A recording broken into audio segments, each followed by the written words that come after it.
大家好，我是王不老，说半岛。Hi, folks.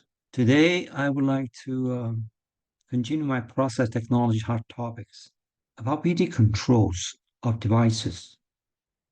But this time, I would like to start with a different approach, or rather, a philosophical approach.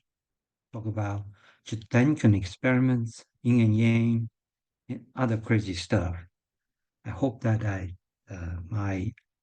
my presentation can help you understand better about how to control all these devices: silicon germanium, gallium nitride, silicon carbide, InGaAs, all that devices. And then what I meant by Gedanken experiment is this. As you know, Gedanken experiment is a thought experiment, all right? But it can be so real.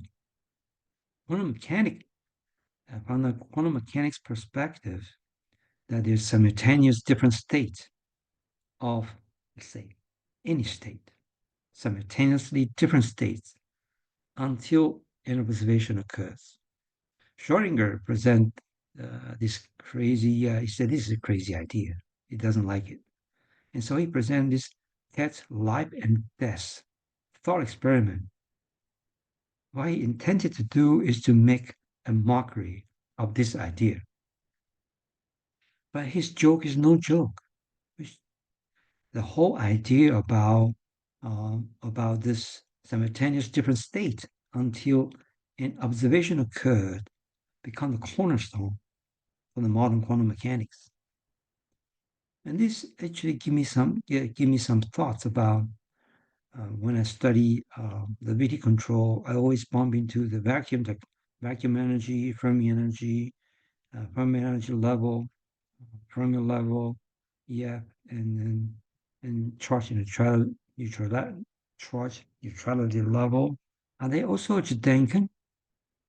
That's when I started the story. Since I'm a Chinese, I always want to compare the Western philosophy with my own, and I see that the Chinese Yin and Yang is also a Gedanken experiment, a thought experiment. This is what I meant. This is the Tai Chi, as you know, right? This Tai Chi graph.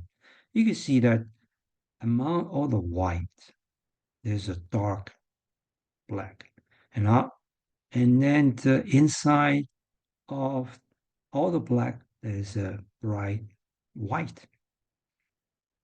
In Chinese philosophy, the way understanding it, all things in nature have yin and yang, right?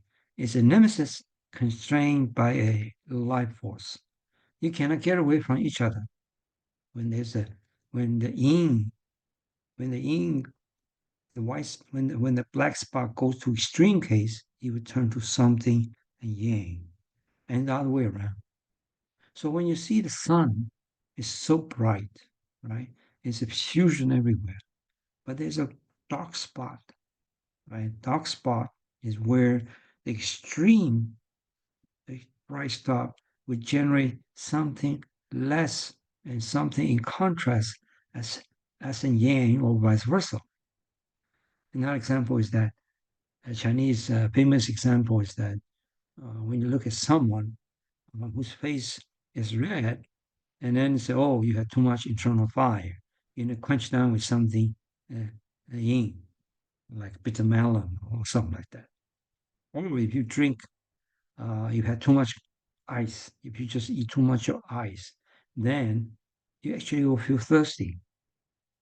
Is that strange? And because Chinese believe that all things in nature have these properties that they coexist together, a nemesis, if you want to call it, and it's constrained by a life force. In contrast, if you look at a semiconductor, electron holes, it's just like that as well. It's a nemesis constrained by the mass action law, this law here, right? You see that hole leaving the valence band to the conduction band, right? And the amount of these two will obey this law called mass action law. Mass action law is also a life force law. Isn't that strange? And then for the semiconductor, they have a strange property that's they have the forbidden gap. Right here, electron and holes cannot go into this area. That's why it's called forbidden band gap. And here you have a Fermi level. Why you define yourself something that is inside a place you can go? Isn't that strange? But that's give me some thoughts. Okay. So let's continue this interesting discussion. So we discussed about, you know, well, in the beginning I said that the vacuum energy, Fermi level energy, Fermi level, and charge neutrality level, all these are kind of coming from the thought process, a thought experiment. If we look at how we define, say, the work functions, electron affinity, all these key energy parameters, right? They all reference to a value called evac, the vacuum energy. They all reference to this invisible vacuum energy. What is vacuum energy anyway? Can anybody see it? And all the magnitude of these parameters, these are all bulk parameters, by the way. They're all bulk parameters. And they remain the same after contact. This is our key to the semiconductor device physics. I like to make a joke with that. EVAC is like death, every mortal's final reference. Right? All these parameters, they all reference to EVAC. So what is vacuum energy anyway? There are many explanations. These are, if you dig deep, you go to the Wikipedia, and this is what they give you. Vacuum energy is an underlying background energy exists in space throughout the universe. It's very small, almost zero. To a material scientist like me, per se, it's just zero. And then the vacuum energy is a special case of zero-point energy that related to the quantum vacuum. That's beyond my pay grade, so let's not worry about it. And in general, vacuum energy refers to the energy of a system that is in a vacuum or isolated from each other material. All right, so all these kind of still to me is a vague definition. The way I want to understanding is that the electrons key parameters, they all define in a way that are reference to the remote zero energy. And the key message that the difference will not change before or after two material contact with each other. And that's the beauty of it. And that's very important too. We'll see later why that's important. And then the Fermi level energy had to bury in size. You could seldom find Fermi energy is inside conduction band or inside valence band. In a very, very rare case, you could have that. But in general case, the Fermi level is inside a forbidden band gap. This concept is sometimes confusing. How can you reference an energy level or state in a forbidden area? And that's just amazing. So let's go deep into Fermi level a little bit, right? So what about Fermi level energy or Fermi level or Fermiology? They're somewhat different, okay? But I'm going to treat them the same. For our purpose, there's no need to go into detail about differentiating Fermi energy and Fermi level. It is guy. Pauli. I said Pauli has very strict housing policy. For Pauli's exclusion principle, no two electrons can occupy the same state. This is a very strict housing policy that discovered by Wolfgang Pauli. Right? He didn't. This is the law of nature that's discovered by him. So that's where his genius comes from. His real genius. In 18, when he's 18 years old, he wrote a paper that even Einstein thinks that's great. Right? And later on, the Fermi and Dirac applied this very strict housing policy and yield a special distribution called Fermi-Dirac distribution. And then the way they derive it is very, very interesting. It just needs 20 electrons. That's it. All right. And then you could come out with a beautiful distribution formula that will apply to 10 to the 21, 23rd, uh, this kind of a electron density in a metal at any given temperature. And that's the beauty of it. Let's take a closer look. Now, if you want to understand how these are derived, I could give you 3 references for that. This is my YouTube, sorry, in Chinese. Okay, and these 2 give pretty good explanation how this works. Pretty much, what you want to do is that, see, in each energy level, you can only buy 2 electrons into this level. And then if you have 20, and how can you place them into this energy state? It turns out only 24 configurations are possible. And with these, you could come out with the probability of each state. And then the probability Fe of each energy state, if you could use a simple Excel and pull it out. And it fits beautifully to this formula. It's just 20 electrons and you feel very nicely. Okay, and the EF is very close to 10. And it's just amazing, right? It's just amazing.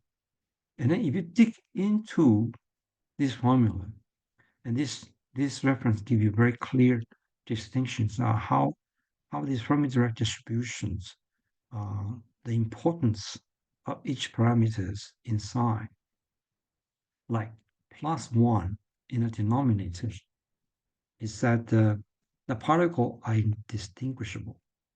That's the key. That the electrons are indistinguishable and they can only occupy the same state, maximum 2. The housing policy says so. Okay. And then they follow this 1 over the E law with the activation energy. Okay, this is kind of activation energy form. And EF, okay, and then what it actually look like.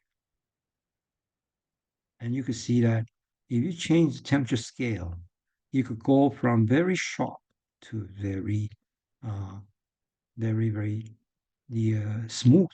Depends on temperature, right? So this is how the curve will change with respect to temperature.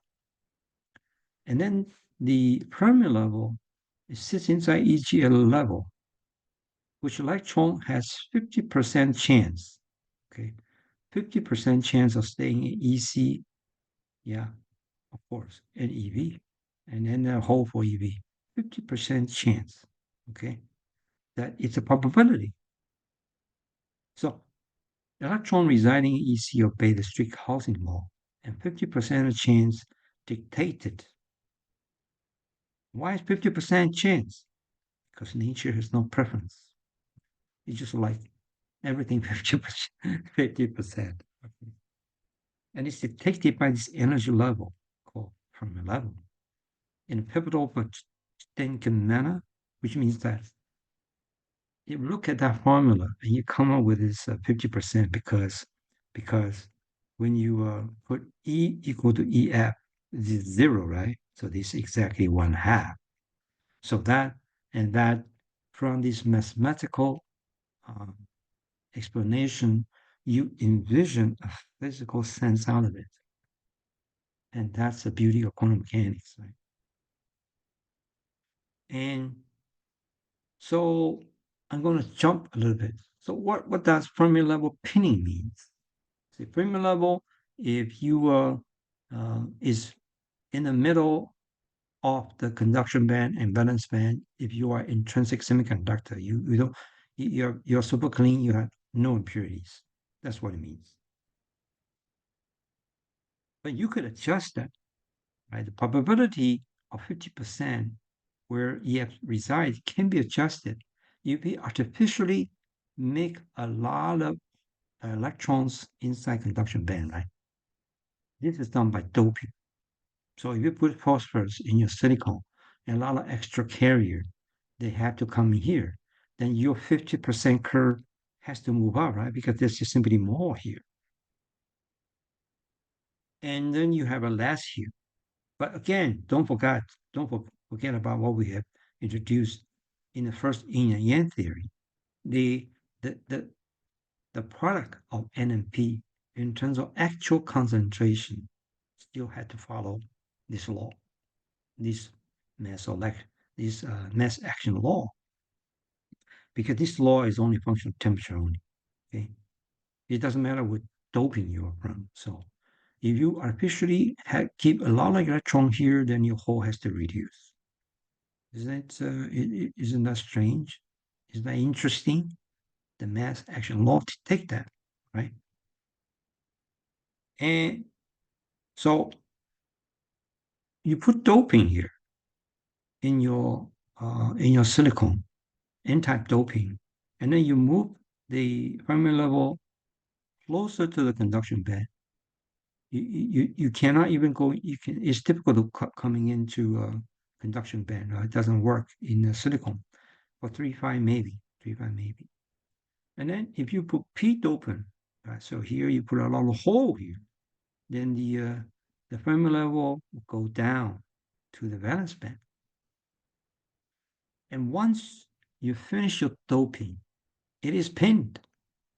The position inside the Fermi inside the band gap after doping is fixed. This position is fixed. Once you put a dopant, your relevant dopant, into your material, and boom, that's it. You can't change it. All right. So what does Fermi level pinning mean? It's already pinned. So this terminology is a misnomer. It does not make any sense. Okay. But what does it mean when people using it? This is actually what people means. Actually, it means bending. So imagine in this case, when we well, this is oxide and this is semiconductor, this is metal. So we apply a voltage, positive voltage. When we apply a positive voltage, the Fermi level go down in a metal. Fermi level in metal will follow your voltage. It's very obedient, okay? But not so in your semiconductor. This is a p-type semiconductor. Your Fermi level is here, close to the EV. See, this one does not bend. They don't care what you do. I am fixed. I am pinned because I finished my dopant. My dopant fixed me here. I cannot change my positions. So what actually changed is this. What is the band bending at the interface? The Fermi level go down and force the semiconductor side, EC and EV, to go down with it. It dragged them down. It's a band bending dragging down. Imagine now if you are standing here. If you are standing, say, if you are standing here, you're an observer standing at the EC edge. What do you see then? When the metal was applied with a positive voltage, what do you see? You see Fermi level go towards you, isn't it? You didn't know because you are an observer at the bending that sitting on the EC edge. You didn't know you were moving. What you see is a Fermi level going up toward you, right? So what moves on bending of conduction or conduction band edge or EV at the interface. And that's when this forming a so-called space charge, okay? Space charge. That when you're moving down, you have the metal charge, and then you have a metal charge here that's balanced by the depletion zone, the space charge, this part which bends. The band is bending. This portion is called space charge region. Okay, and this region, the two charges have to balance. The sum of them is 0. Now, if you keep moving, if you keep saying, "Oh, I'm going to I'm going to more and more aggressive. I'm going to bend more and more until my back breaks." Okay, the band bending breaks, and that's physically what it means. But mathematically means it's greater than 2πb, the building potential. Let's ignore that for now. Just band bending big enough, you break your back. The moment you break your back, you form a special tunnel. The special tunnel is called inversion charge, this region. What's the density of this? And how far is it from here? It's about, in general, it's about 1 nanometer, roughly 1 nanometer. It's not exactly at the interface here. It's about somewhere a little bit away from the interface, about 1 nanometer. You form a very, very high density of state. Okay, and this is what it looks like. So when you apply external voltage to a device, to a MOS per se, then you can see that it will form suddenly at the VT of 0.45 volts here. Okay, then you will see a burst of forming an inversion layer, and that is the beauty of it. Okay, and then that inversion layer is what I meant here. This one. The density is very high, like 10 to the 13 centimeter square. That's how high it is. But remember, this is only nanometer thick. So if you have 10 to the 13 electrons per centimeter square with only 1 nanometer thick, you can imagine the density of that. How high is that? Now that's where it is, the burst coming in, kind of getting high. But so what's this overall means that band bending is EC and EV dancing with a wolf. It dances with the wolf, right? Dance with the wolf, right? With very obediently, right? Your wolf is a voltage supply. So whatever you do, I will follow your instructions. I'm very obedient, very nice girl. I'm sorry, very nice boy. I'm very nice girl that follow master's instructions. Now, and what is this complication? Well, the complication is this. Fermi level pinning is EC and EV reluctant to dance with the wolf. When you apply a voltage, right, it does not really like to go, right? It make a Q prime is less than the Q here. The Q prime with the Fermi level, it bend down a little bit, all right? And then it eventually it could potentially form the inversion, but a lot, and that, but with a higher VG, we could put it that way. So the VG, loses the efficiency. And the modern CMOS, you have only 0.5, say 0.5 volts, 0.65 volts per se. Then how much highway robbery by the Fermi level pinning can they put up with? So That's the reason the modern CMOS demands a very, very high, a very, very low level of Fermi level pinning. You cannot have that. Once you have that, you're in deep trouble.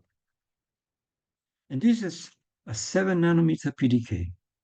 It's very, they are with very strong, very strict customer requirements. There are 4 type of devices here. This is NFET, PFET, right? N and PFET. They have SRAM and then SLVT, low VT, and RVT. SLVT means super low VT. Low VT and regular VT. Regular VT obviously is if you look at your cell phones, when it does not do anything, then it should be the device is running something, and then the RVT and SRAM will have the lowest leakage. And then when you want to boost, you want to play some games, this coming in, right? This coming in. The reason is that it gives you the highest energy, highest strike current.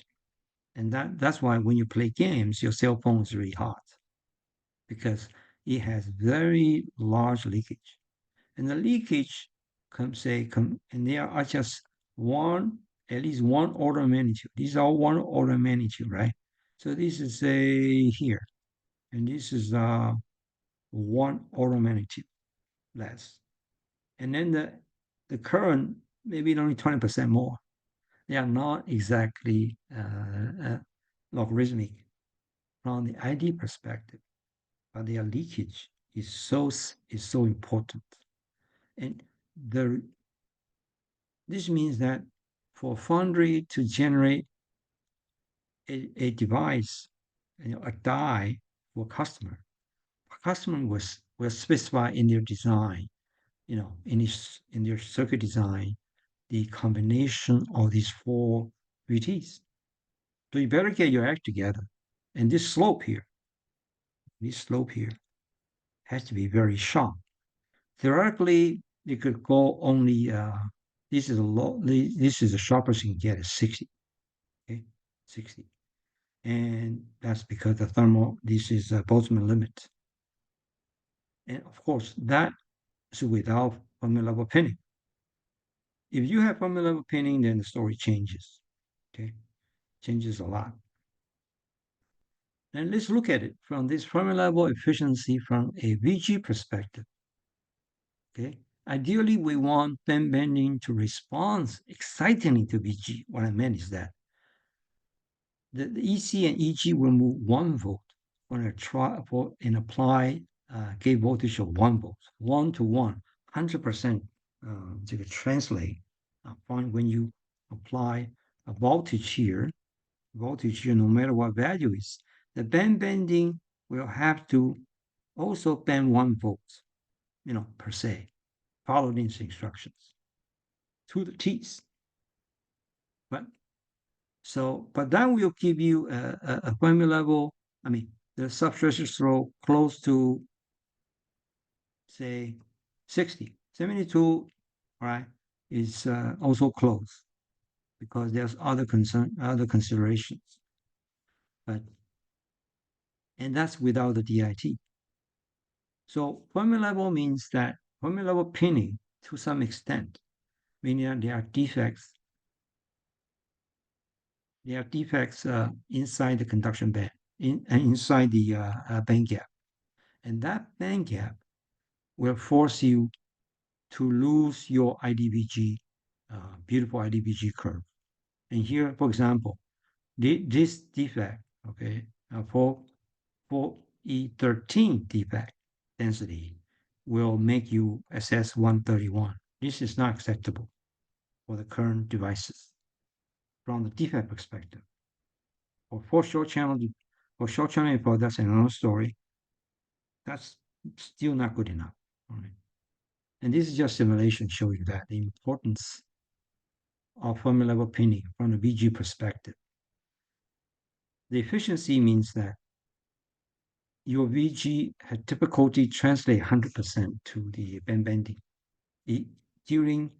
When it transfers energy from the metal to the semiconductor, it will lose something because they are highway robber. Highway robber occurred. Highway robbery occurred, and that's caused by the DIT, the interface trap. Okay. So this is from the VG perspective. But if you look at so the overall device physics and process cares a lot about Fermi level pinning. But if you look at from the contact perspective, Fermi level pinning has a slight different flavor. Fermi level pinning in the contact, the metal to semiconductor contact, is pinned, right? There are two cases that go extreme. With pinned at the charge neutrality level. This terminology I will explain later in the next talk. And then that in a later talk, not the next talk, I'm sorry, I will explain later, is another Gedanken thought matching the Fermi level. If it's pinned at the charge neutrality level, then it doesn't care about the metal work function. Okay, then S equal to 0. S equal to 1 means that it will fluctuate. Right? And then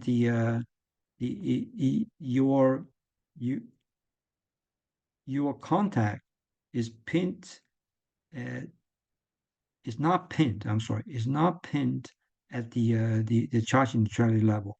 It will fluctuate very nicely. That's ideal work. You never get that. Nature never give you that freedom. Right? You always like to pin you. And why is that? That's the thing I would like to discuss with you. The formula of efficiency from the metal semiconductor contact perspective here is as a term called S, not SS, but S.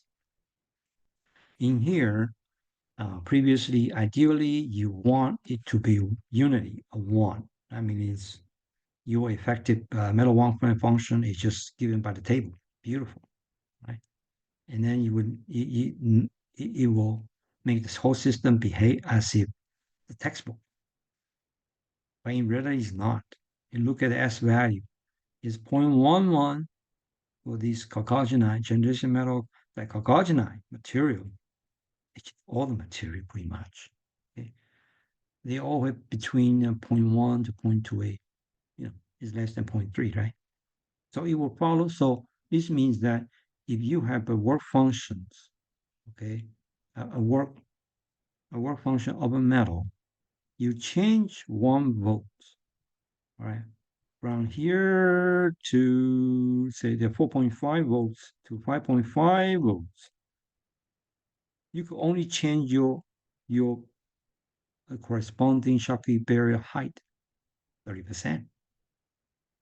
It ideally say I want to change. My idea is that when I do my metal contact, I would really like to, if I change metal function 1 volt, please give me the Schottky barrier change 1 volt, right? 1-to-1 ratio. And that's what I want. But I'm sorry, nature won't give you that. It give you 20-30%. That's maximum you give you.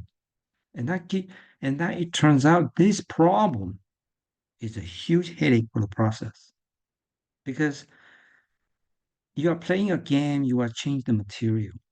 And the work function metal, if you change 1 volt, you actually pretty much change very different material. And that gives you a very big headache because different material will behave very differently.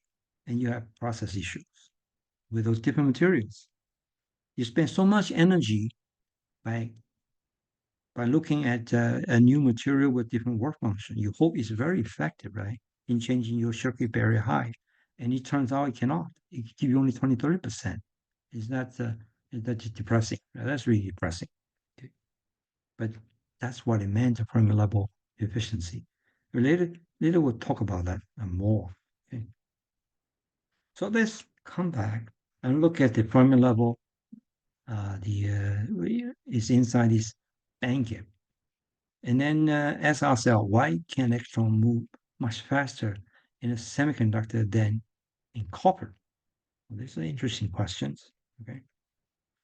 as I showed before, this is yin and yang stuff. Oh, boom, come out into to the conduction band to become electrons. And these are holes, and they all have their energy stay here. And this is what they can occupy. Okay, this is the Pauli exclusive principle, the strict housing policy. And this is the probability. This solid curve and dot curve represent electron holes. And then this curve, right, 50% position is EF. If you have more electron here, then of course the curve will shift, right? Will shift to your 50% will shift up. And this is chance probability of you occupy. And this is what's available out there. These time together give you the actual electron density, right? And that's and this in ideal world they are the same. In intrinsic semiconductor they are the same. But for the extrinsic semiconductor, which are doped, then this could be much higher and this could be very small. But the product of them, I would like to bring you to remind you again the mass action law. Right? The product of them is constant. You cannot change that. And so when n is 10 to the 19, and p could be 10 to the 6. So this is there could be orders of magnitude difference in terms of actual concentration inside the conduction band and the valence band.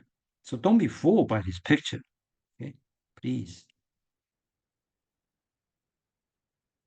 This is intrinsic semiconductors and appear the same, but for a extrinsic semiconductor, these could be orders of magnitude difference.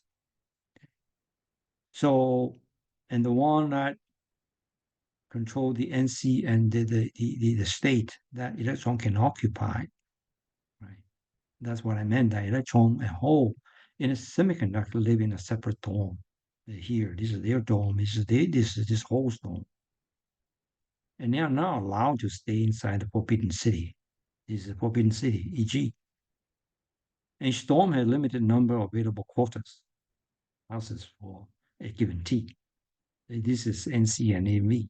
It's governed by the big boss, the bully. I call it the bully. I make fun of that. Okay, that's the way I like it.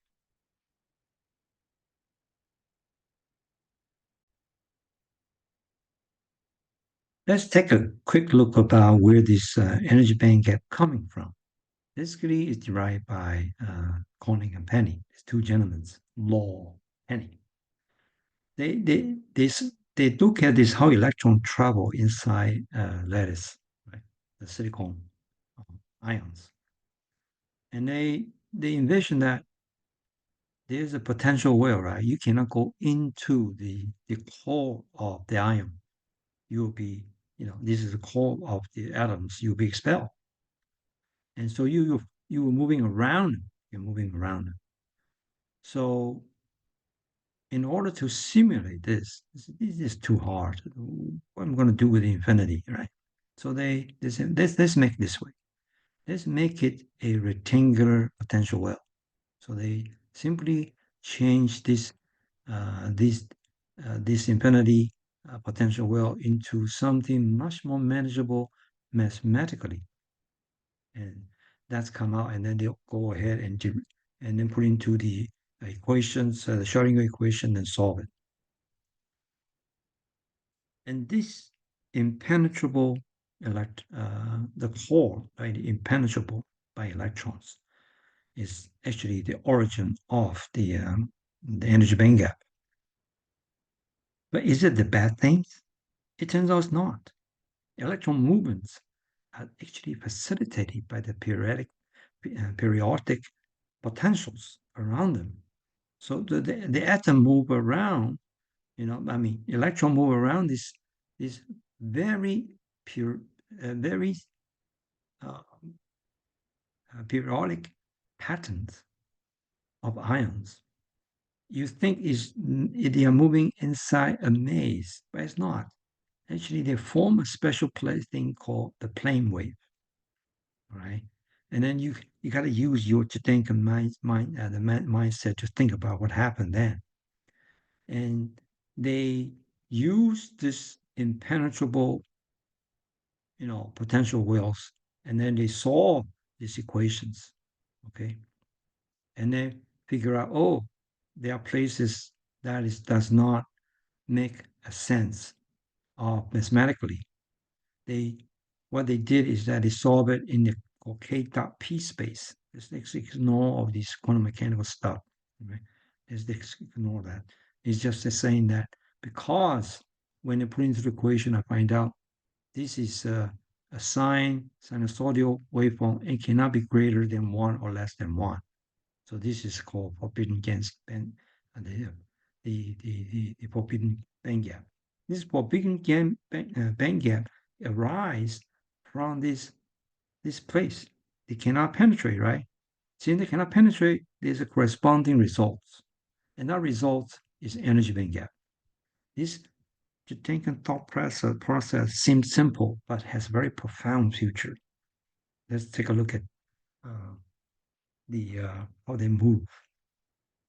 These called black functions. These describe how electrons move in all these ions, all these periodic well patterns. It had to be well patterned. You cannot have a weird, I'll say, here is, okay, like this, and then the next one is here. No, it's not, there's no periodicity, then it doesn't work. Okay? And this compare the electron move inside. This electron move inside is called a plane wave. Okay? This is called a plane wave. They move like a plane. You can imagine that. Okay. So these strange electrons, they move in the plane wave. They travel through these periodic crystals, I mean ions. And with what kind of velocity then? To describe them, they use a velocity called trip velocity or group velocity. The trip velocity means that it has come out with a field. You need to move in an electron field. So you put a electron field around them, then you will move. That's what it means. But if you can compare the trip velocity of electron inside silicon versus the the electron inside a copper wire, it turns out the copper wire move very slow. It's like 1 centimeter per second. You could watch it under your eye.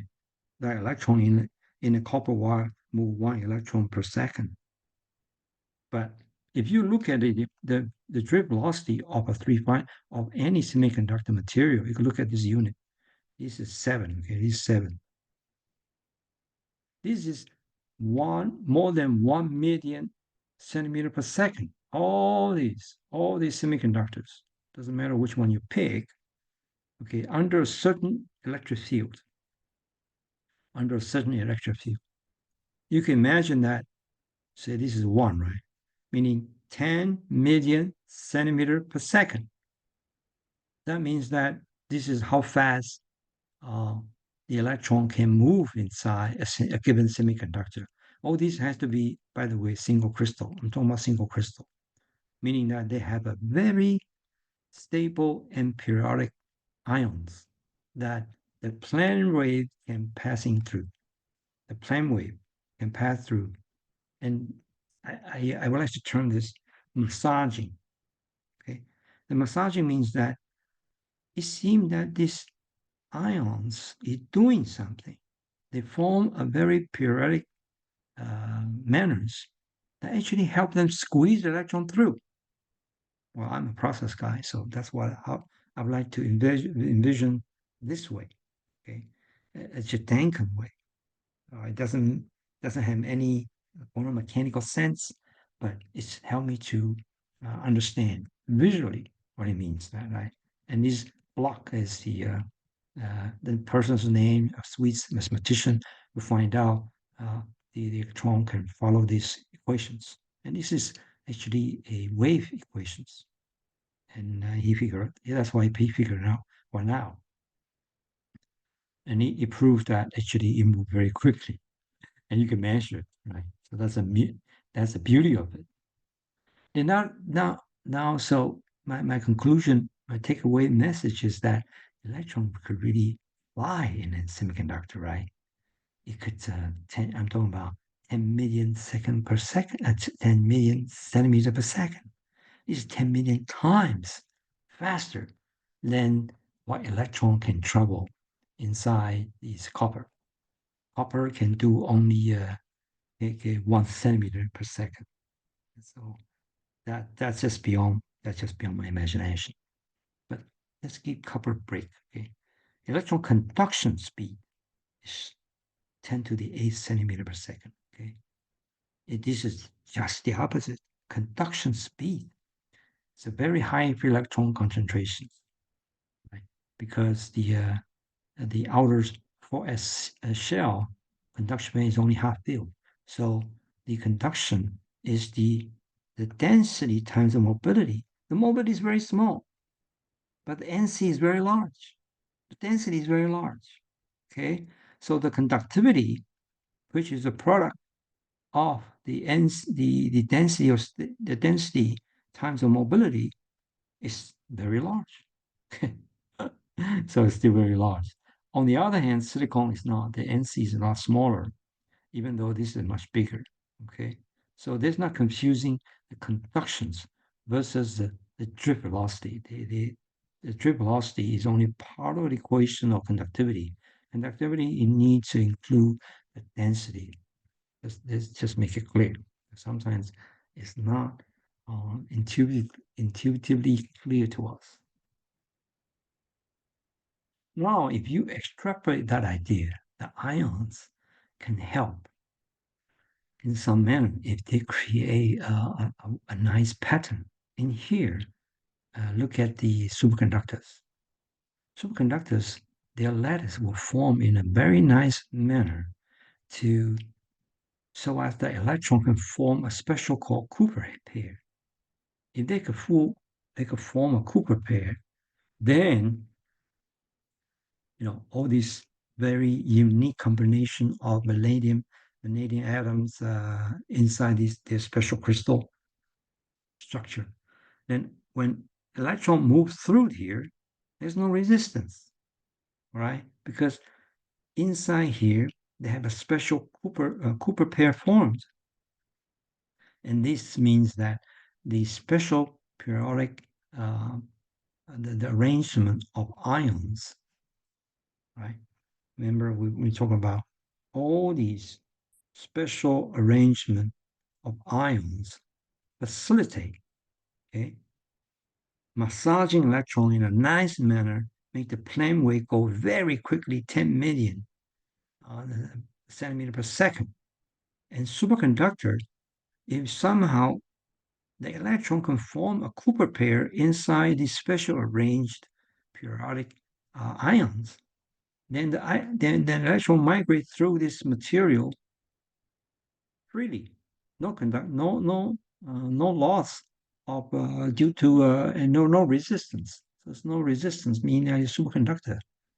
That's pretty much you can imagine the periodic nature of ion can help electron moving around. So this plane wave idea is not that strange anymore, isn't it? Okay, because ions are helping it, even though these ions are impenetrable. Remember when we describe these ions, the field here is electron cannot penetrate through. Right? It can penetrate in a quantum mechanical manner, but it can never stay inside. It can never stay inside, and that is the origin of energy band gap. Okay. Then, so why electron? The mobility is much smaller for copper. Okay, you can look at this table. The copper is pretty bad, 10 to 50, right? And then the 3 by all these L gas, these are huge. Graphene is all huge. you need to have a very well structured, cleaner, no defect, perfect crystalline. All these had to work, and copper is not. It's full of many crazy stuff. Let's compare this. The polycrystalline silicon versus the polycrystalline silicon versus crystal. The crystalline silicon is 1400 electron mobility, but it would drop, almost, 2 order magnitude when you go polycrystalline. And we go to amorphous, it become 3 order magnitude difference. So you can see the order, the clean periodic nature of your residing ions for electron to passing through is very critical. So you can imagine when you have a doped silicon, the mobility drop like a rock as well, because you have impurity. You perturb the nice periodic nature of ions, and that's the reason copper and all these metals have a very low mobility. Okay, in the popular 2D material, that's a different story. The 2D material, although it is ordered, you can say even you have a single crystalline molybdenum, you still have a low mobility because you're 2D. What about your 3D? 3D means that up and down, you don't have the order structure. So the plane wave missing the massage from the third dimension. That's important. That's very important. Okay. And so here we explained what's going on with the EG and the consequences of the EG actually make things go faster. Isn't that strange? Right? The electron cannot go through, right? It's impenetrable. But these things are moving around. This is a massaging, right? These are phonons. They're bouncing back and forth a little bit, bouncing back and forth.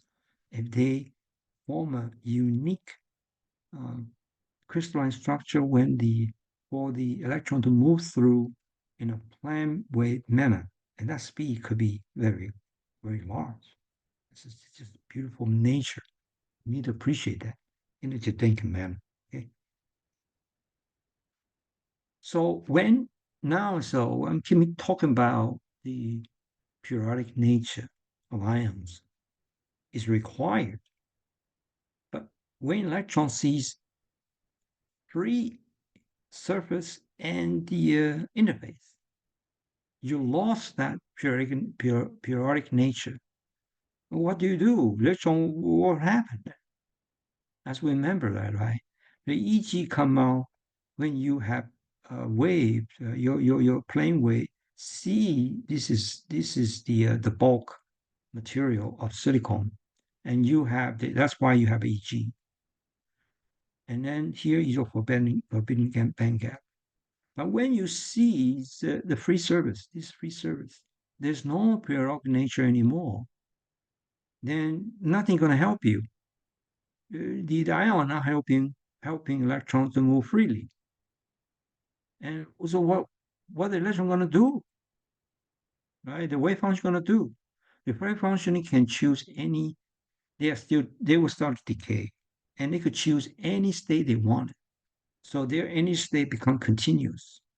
And here is not, right?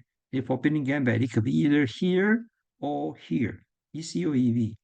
But in here, in the free space, you lost that confinement, right? The boy, under the proper coaching of the parents in school perform very well.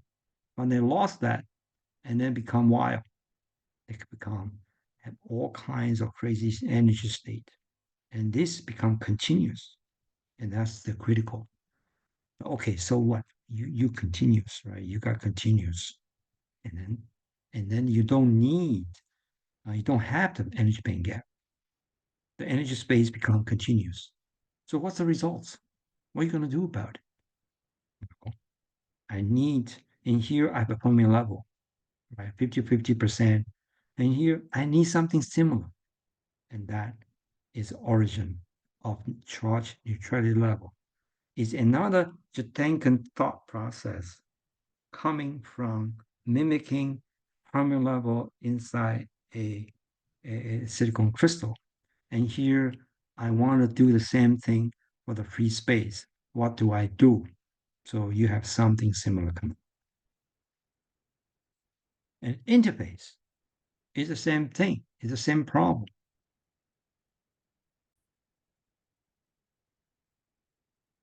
For metal and semiconductor interface, this is even more interesting. This is before contact. Everything is repellent to your vacuum level, as we explained earlier. That is the ultimate reference. So everything, all these electronic properties of a material, that's before the contact. Everything behaved nicely. But once they formed, once they touch each other, they form a interface specific region. And then here, the electrons wave had to rearrange themselves. There's no way the two wave to live peacefully at this interface. Metal has a very high density of state, right? They have there's a lot of electrons. And on the other hand, a semiconductor has much fewer, right? That even you dope very high, you still have very much fewer electrons densities compared with the metal. So the metal gonna mess it up, right? Interface become a war zone, and then the Fermi level become messy. So and then you will see our so-called Fermi level pinning issues. Let's look at this picture. The the the density of state that when it touches here is metal. Okay, nickel touches silicon, or nickel diacidic or nickel on 111 or 100. You can see these are defects. These are defects. I would like to term it as the alien invasion. Alien invasion from the metal because there are tons of metal projected potential states. That this is close to 10 to the 10 to the 23rd, right? These are such so high density of state, and then the silicon has a 10 to the say 19, something like that, okay, or even fewer, depends on doping. Then it is like a sharp knife coming in, right? Stab. So metal is stabbing. Put a knife at the interface, stabbing the silicon. You can think that way. Okay. So this is the war zone I'm talking about. So this war zone, what is a Fermi level pinning? What is a Fermi level? That's very difficult to go through to explain. And so if you look at the results, the DIT, the natural DIT, this is natural DIT, okay?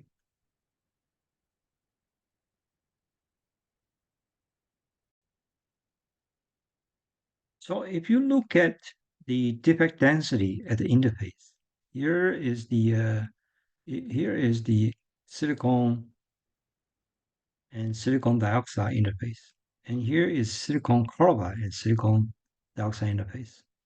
And you can look at the different magnitude. And here you can see that at the EV to EC side, roughly E to the 10th. The silicon SiO2 interface is so nice, right? So beautiful. The DIT level is around E10. This is by nature. This is the lowest of all the natural systems, of all the natural contact. Okay, it doesn't matter silicon to metal or silicon to oxide. Silicon to silicon oxide is the world lowest, okay, or lowest, or one of the lowest. I couldn't find anything lower than that yet. Now you look at the silicon carbide to silicon dioxide. With the silicon carbide interface, you can see all these funky DIT spectrums, right? Correspond to different crystal structures. You see that they are very high, 11, 10 to 11, 10 to 12, okay? And all because how you handle the defect here, right? And then the defect is forming because of what? Well, one thing you can imagine because of stress. You can imagine that you see the crystal structure here is very well organized. And you come out with the nickel, boom, very different structures. Well, then you have a local stress.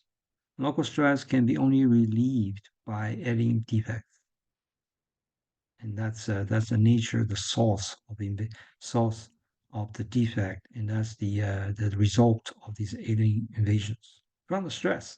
Okay,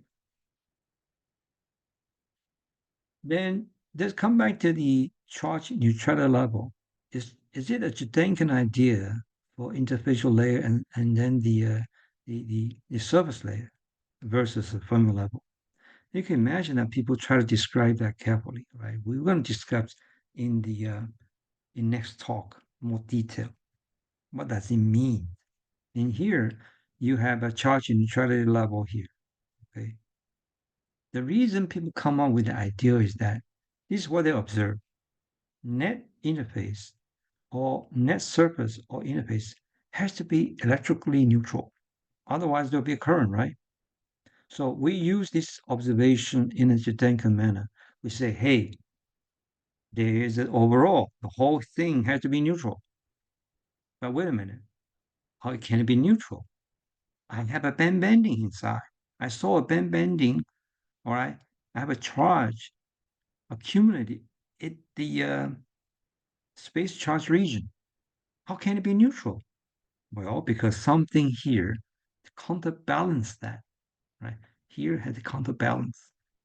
So when we talk about a surface, we had actually meant two layers. The first layer is the space charge layer. This layer. This layer describes the band bending. Fermi level doesn't change, okay? Fermi level is, in this perspective is useless because it doesn't bend. It's critical. It's very critical. But the it, it, what we observe is there's a band bending inside. They are charged the space charge region, SC space charge region. Since you are charged region, but the overall net charge is zero.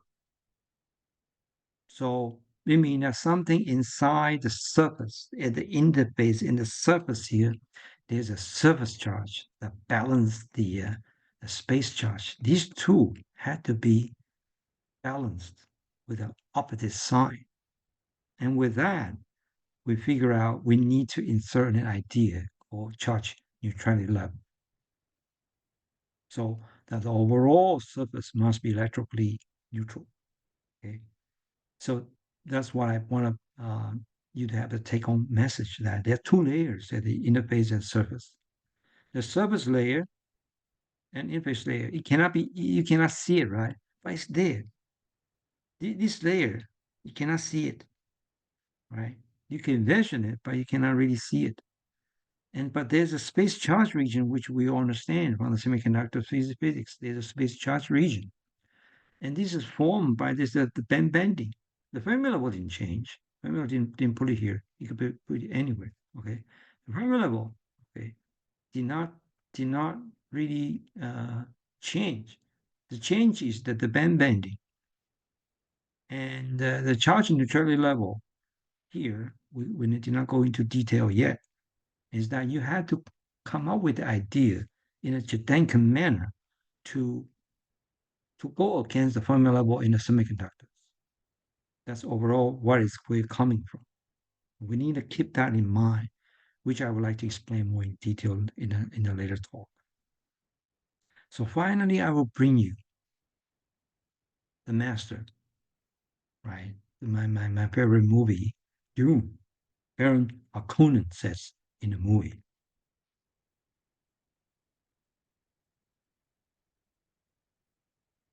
Yeah, in the semiconductor world, the Fermi level and charge neutrality level is a true hidden spice. Right? Whoever want to know the device physics, you had to figure out the Fermi level movement and charge neutral level positions. If you can know where coming from and know how to control it, you control the universe, pretty much. The universe of semiconductor process engineering. All right, that concludes my part one talk. Thank you very much.